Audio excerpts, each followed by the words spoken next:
जब आप कोई ऐसा वीडियो देख रहे हो जो आपको बहुत अच्छा लगता हो, उसके बीच में ब्रेक। अभी डाउनलोड करें तक ऐप। और केंद्रीय स्वास्थ्य मंत्री डॉक्टर हर्षवर्धन इस वक्त प्रेस कॉन्फ्रेंस कर रहे हैं। और जहां जहां ज्यादा तकलीफ है वहां विशेष रूप से हमने केंद्र की तरफ से भी अपने वरिष्ठ अधिकारियों को, डॉक्टरों को भी आपके सहयोग के लिए भेजा है। आपके ऊपर कोई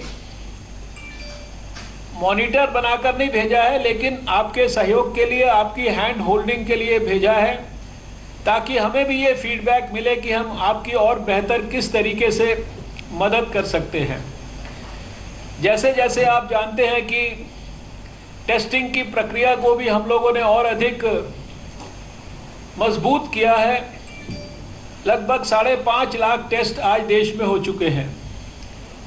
लेकिन सबसे अच्छी बात यह है कि टेस्टिंग बढ़ाते जाने के बावजूद भी हमारे जो पॉजिटिव केसेस हैं उनकी संख्या 3-4% से ज़्यादा नहीं बढ़ रही है।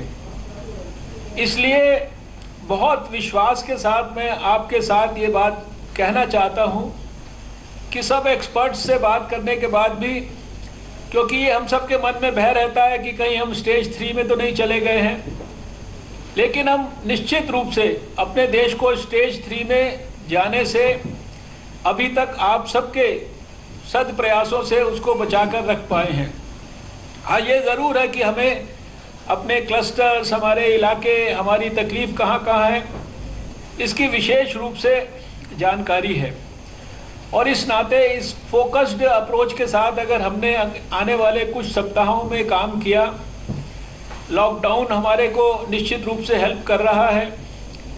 लॉकडाउन के बारे में कुछ स्थानों पर लॉकडाउन में रिलैक्सेशंस दी गई हैं, लेकिन मेरा स्वास्थ्य मंत्रियों से विशेष रूप से यह अनुरोध है कि आप लॉकडाउन की गाइडलाइंस को और लॉकडाउन के रिलैक्सेशन के कारण हमारे को कहीं पर नुकसान तो नहीं हो रहा है, उसको स्वयं व्यक्तिगत तौर पर मॉनिटर करिए और अपने अपने स्टेट की लीडरशिप को उसके संदर्भ में आप गाइड करिए। कुछ स्टेट्स ने लॉकडाउन को बहुत ज़्यादा गंभीरता से उसका पालन कराया है, और अगर मैं जैसे उत्तर प्रदेश के मुख्यमंत्री जी का नाम लूँ, इसका मतलब ये नहीं है कि बाकी लोगों ने नहीं किया, लेकिन उन्होंने बहुत गहराई से, बहुत ज़्यादा सख्ती के साथ, जिसे कहते हैं कि एक्सट्रीम लेवल पर जो है उसको पालन कराने का प्रयास किया। और उसी लेवल का जो एक शक्ति है, हमको लगता है कि वो सारे देश के अंदर सब लोगों को करनी चाहिए। तो आपके स्टेट्स में जहाँ जहाँ इसकी कमी है उसको आप पूरा करें। अभी 350 के करीब हम लोगों ने देश में लैब्स स्थापित कर दी हैं, प्राइवेट और सरकारी मिलाकर। ये अपने आप में एक बहुत बड़ी अचीवमेंट है हमारे भारत के लिए। आप जानते हैं कि एक लैब से हम लोगों ने अपनी यात्रा शुरू की थी। अभी इस समय हमारे सारे देश में और विशेषकर स्टेट्स का भी एक कंसर्न है। एक एंटीबॉडी टेस्ट के संदर्भ में एक जो है बहुत बड़ी डिबेट चल रही है।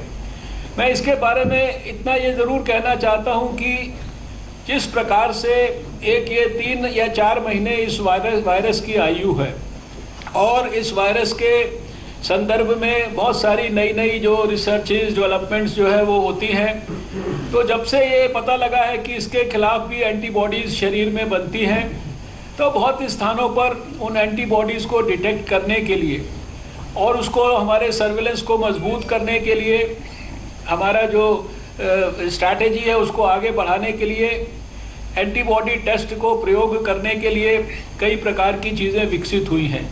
कई देशों ने उनको थोड़ा बहुत इस्तेमाल किया है। लेकिन अभी जैसे एक सरकार की जिम्मेदारी होती है कि कोई भी नई चीज़ व्यवस्था में आती है तो वो उसका मैक्सिमम लाभ अपने समाज को देना चाहती है। वही सोच हम लोगों की भी रही है। इसलिए हम लोगों ने भी बहुत सारी किट्स को जो है देश के लोगों के लिए तुरंत उपलब्ध कराया, और फिर जब किट्स को उपलब्ध कराया तो उनके इस्तेमाल के लिए एक स्ट्रैटेजी बनाई और उस स्ट्रैटेजी को आप सबके साथ शेयर किया। आपको सबको कहा कि इनको हॉट स्पॉट्स के अंदर इन किट्स का इस्तेमाल करना है, इन एंटीबॉडी टेस्ट को वहाँ पर इस्तेमाल करना है। और फिर जब इस टेस्ट को करना आप सब लोगों ने शुरू किया तो अलग अलग स्थानों से अलग अलग किस्म के हम लोगों को फीडबैक मिले। स्वास्थ्य मंत्री डॉक्टर हर्षवर्धन अभी भी प्रेस कॉन्फ्रेंस कर रहे थे और प्रेस कॉन्फ्रेंस के दौरान उन्होंने कई महत्वपूर्ण बातें कही, जिसमें उन्होंने कहा कि आज तक देश में 5.5 लाख टेस्ट हो चुके हैं और साथ ही उन्होंने कहा कि हम टेस्टिंग की स्थिति को मजबूत कर रहे हैं। लॉकडाउन का पालन करने की उन्होंने एक बार फिर से बात की। उत्तर प्रदेश के मुख्यमंत्री योगी आदित्यनाथ का नाम भी लिया। बहुत सारी डिटेल्स है, तो कानून के माध्यम से भी इस विषय को संज्ञान में लिया गया है। इसको भी आप अपने अपने प्रदेश में इसको जो है निश्चित रूप से सारे डॉक्टरों के बीच में बताएं।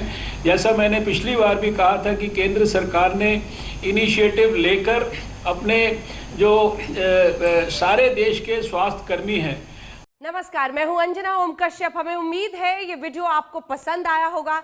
लेटेस्ट खबरों के लिए यूं ही देखते रहिए आज तक और इस वीडियो के पसंद आने पर लाइक, शेयर एंड सब्सक्राइब करना ना भूलें।